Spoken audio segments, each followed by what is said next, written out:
Bharat biotech की corona virus vaccine Covaxin जानवरों पर ट्रायल में सफल रही है। कंपनी ने शुक्रवार को ऐलान किया कि कोवैक्सीन ने बंदरों में वायरस के प्रति एंटीबॉडीज विकसित की, यानी लैब के अलावा जीवित शरीर में भी यह वैक्सीन कारगर है, यह साबित हो गया है। कंपनी ने कहा कि बंदरों पर स्टडी के नतीजों से वैक्सीन की इम्यूनोजेनिसिटी यानी प्रतिरक्षा जनकता का पता चलता है। भारत बायोटेक ने खास तरह के बंदरों को वैक्सीन की डोज दी थी। फिलहाल इस वैक्सीन का भारत में अलग अलग जगहों पर फेज 1 क्लिनिकल ट्रायल चल रहा है। Central drugs standard control organisation ने इसी महीने भारत बायोटेक को फेज 2 ट्रायल की अनुमति दी है। भारत बायोटेक ने 20 बंदरों को 4 समूहों में बांटकर रिसर्च की है। एक ग्रुप को प्लेसिबो दिया गया, जबकि बाकी 3 ग्रुप्स को अलग अलग तरह की वैक्सीन पहले और 14 दिन के बाद दी गई। दूसरी डोज देने के बाद सभी बंदरों को SARS-CoV-2 वायरस से एक्सपोज कराया गया। वैक्सीन की पहली डोज दिए जाने के तीसरे हफ्ते से बंदरों में कोविड के प्रति रिस्पॉन्स डेवलप होना शुरू हो गया। वैक्सीन पाने वाले किसी भी बंदर में निमोनिया के लक्षण नहीं मिले। कोवैक्सीन को Indian council of medical research, national institute of virology और भारत बायोटेक ने मिलकर डेवलप किया है। भारत बायोटेक ने 29 जून को ऐलान किया था कि उसने वैक्सीन तैयार कर ली है। ICMR भारत बायोटेक की कोवैक्सीन एक इनएक्टिवेटेड वैक्सीन है। यह उन कोरोना वायरस के पार्टिकल्स से बनी है जिन्हें मार दिया गया था ताकि वे इन्फेक्ट ना कर पाएं। कोविड का यह स्ट्रेन पुणे की NIV लैब में आइसोलेट किया गया था। इसकी डोज से शरीर में वायरस के खिलाफ एंटीबॉडीज बनती हैं। भारत में बनी यह कोरोना वायरस वैक्सीन कोवैक्सीन का फेज 1 ट्रायल 15 जुलाई 2020 से शुरू हुआ था। देश में 17 लोकेशंस पर फेज 1 ट्रायल हुए। कोवैक्सीन ट्रायल की सारी डिटेल्स ICMR को भेज दी जाएंगी।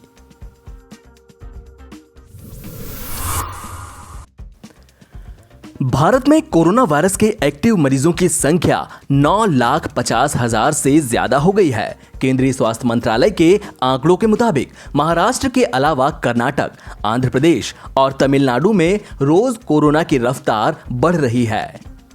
मंत्रालय के मुताबिक इन राज्यों में एक्टिव मामलों के 60% से ज्यादा मामले हैं। दिल्ली के ताजा आंकड़े भी टेंशन दे रहे हैं। भारत में कोरोना वायरस के एक्टिव मामलों की संख्या 9,58,316 हो गई है। इस वक्त देश में टोटल मामलों की संख्या 46,59,985 हो गई।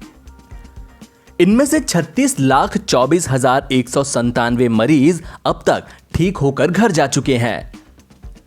केंद्रीय स्वास्थ्य मंत्रालय के ताजा आंकड़ों के मुताबिक पिछले 24 घंटे में रिकॉर्ड 97,570 नए मामले दर्ज किए गए हैं। इस दौरान 1,201 कोविड मरीजों की मौतें भी हुई है। देश में कोरोना से मरने वालों की संख्या अब 77,472 हो गई है। रिकवरी रेट की बात करें तो यह मामूली बढ़ोतरी के बाद 77.77% पर पहुंच गया है। पॉजिटिविटी रेट 8.94% है। 11 सितंबर को 10,91,251 कोरोना सैंपल टेस्ट किए गए।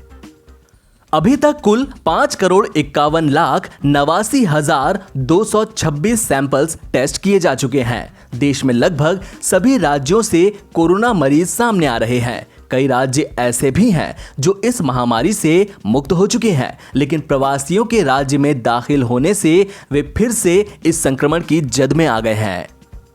भारतीय आयुर्विज्ञान अनुसंधान परिषद की ओर से जारी आंकड़ों के मुताबिक देश में 11 सितंबर तक कुल 5,51,89,226 सैंपल्स की जांच की गई, जिनमें से शुक्रवार को एक दिन में 10,91,251 सैंपल्स की जांच की गई। हालांकि जांच की यह संख्या गुरुवार की तुलना में कम है, लेकिन मरीजों की संख्या में बढ़ोतरी हुई है।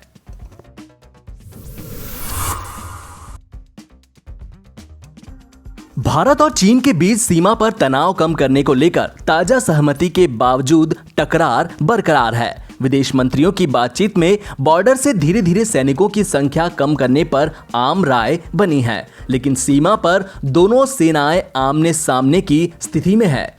विदेश मंत्रियों की बैठक के बाद दोनों देशों के बीच छठे दौर की टॉप मिलिट्री लेवल बातचीत भी होनी है। हालांकि दोनों सेनाएं एक दूसरे पर जरा सा भी भरोसा करने की हालत में नहीं है। कूटनीतिक तरीके से जिन बातों पर रजामंदी हुई, धरातल पर वो कितना खरा उतर पाती है, ये देखना अहम बात होगा। पिछले 2 दिनों में चीन की सेना ने कोई हरकत नहीं की है। भारत को उस पर जरा भी भरोसा नहीं है। पैंगोंग शो चुशुल इलाके में दोनों ओर से हजारों सैनिक टैंक और हॉविट्जर्स के साथ कुछ 100 मीटर की दूरी पर मौजूद है। इसके अलावा भी लाइन ऑफ एक्चुअल कंट्रोल पर कई जगहों से सेनाएं एक दूसरे के महज कुछ किलोमीटर की ही दूरी पर हैं। शुक्रवार को रक्षा मंत्री राजनाथ सिंह ने तीनों सेना प्रमुखों के साथ 3,488 किलोमीटर लंबी LAC पर ताजा हालात के बारे में चर्चा की। दोनों देशों के कोर कमांडर्स के बीच बातचीत 2 अगस्त को हुई थी। भारत की ओर से 14वीं कोर के commander lieutenant general Harinder Singh और चीन की तरफ से दक्षिणी Xinjiang military district chief major general Liu Lin बातचीत करते हैं। भारत में 2 अगस्त के बाद से ब्रिगेडियर और कर्नल लेवल पर चीन से बातचीत जारी है। सेना के एक सीनियर अधिकारी ने कहा, यह देखना है कि कूटनीतिक तरीके से जो सहमति बनी है वह जमीनी हकीकत में तब्दील होती है या नहीं। मिलिट्री कमांडर्स के बीच बातचीत तभी असर करेगी जब PLA को ऊपर से डिसएंगेज करने के आदेश आएंगे।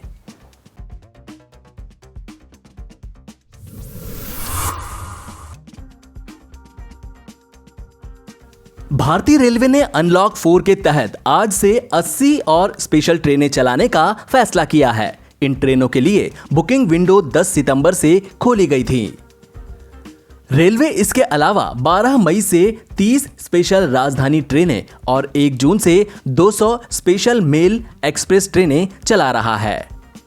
इन 80 ट्रेनों के चलने से करीब आ रहे फेस्टिव सीजन में यात्रियों को बड़ी सहूलियत होगी। रेलवे ने कहा कि वह चरणबद्ध तरीके से हर रूट पर ट्रेनें शुरू कर रहा है। रेलवे ने आज से जो ट्रेनें शुरू की हैं, उनमें रिजर्वेशन के बिना स्टेशन पर एंट्री नहीं मिलेगी। रेलवे ने कहा कि यात्री कम से कम 90 मिनट पहले स्टेशन पहुंचे ताकि कोरोना प्रोटोकॉल पूरा किया जा सके। सिर्फ एसिम्प्टोमेटिक यात्री को ही ट्रेन में चढ़ने की इजाजत मिलेगी। रेलवे ने नई ट्रेनें चलाते समय कोशिश की है कि उन रूट्स को टच किया जा सके जहां अभी तक ट्रेनें नहीं जा रही हैं। इसके अलावा ज्यादा पैसेंजर लोड वाले रूट्स पर भी ट्रेनें बढ़ाई गई हैं। इन ट्रेनों में हमसफर एक्सप्रेस के अलावा श्रमिक स्पेशल और वंदे भारत एक्सप्रेस ट्रेनें भी शामिल हैं। रेलवे ने कुछ शताब्दी एक्सप्रेस भी आज से चलाना शुरू कर दिया है। रेलवे ने यात्रियों को कम सामान लेकर यात्रा करने और अपना खाना पानी साथ लेकर चलने को कहा है। एक बार अपनी गंतव्य स्टेशन पर पहुंचने के बाद यात्रियों को उस राज्य के कोविड प्रोटोकॉल्स का पालन करना होगा।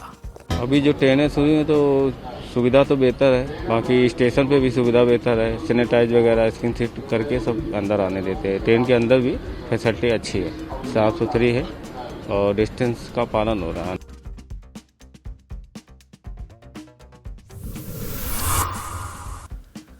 बॉलीवुड एक्ट्रेस कंगना रनौत और शिवसेना के बीच जुबानी जंग जारी है। ऐसे में शिवसेना के मुखपत्र सामना ने फिर कंगना रनौत पर निशाना साधा है। सामना के संपादकीय में विवाद माफियाओं का पेट दर्द शीर्षक के जरिए मुंबई की तुलना पाक अधिकृत कश्मीर से करने पर कंगना रनौत का कटाक्ष किया गया है। साथ ही मुंबई में रहकर महाराष्ट्र सरकार पर सवाल उठाने पर सामना ने पानी में रहकर मगरमच्छ से बैर वाला उदाहरण दिया है।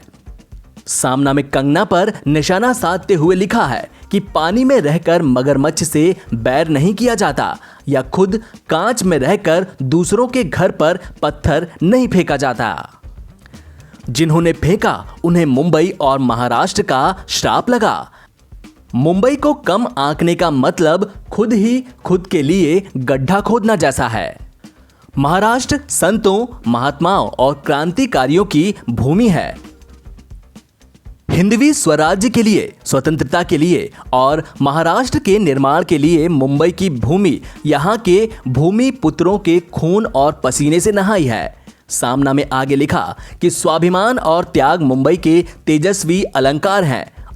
औरंगजेब की क्रम संभाजी नगर में और प्रतापगढ़ में अफजल खान की कब्र सम्मान पूर्वक बनाने वाला यह विशाल हृदय वाला महाराष्ट्र है।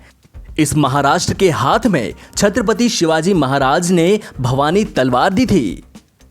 बाला साहेब ठाकरे ने दूसरे हाथ में स्वाभिमान की चिंगारी रखी। अगर किसी को ऐसा लग रहा हो कि उस चिंगारी पर राख जम गई है तो एक बार फिर फूंक मार कर देख लो। मुंबई पाक अधिकृत कश्मीर है कि नहीं, यह विवाद जिसने पैदा किया उसी को मुबारक। मुंबई के हिस्से में अक्सर यह विवाद आता रहता है, लेकिन इन विवाद माफियाओं की फिक्र न करते हुए मुंबई महाराष्ट्र की राजधानी के रूप में प्रतिष्ठित है।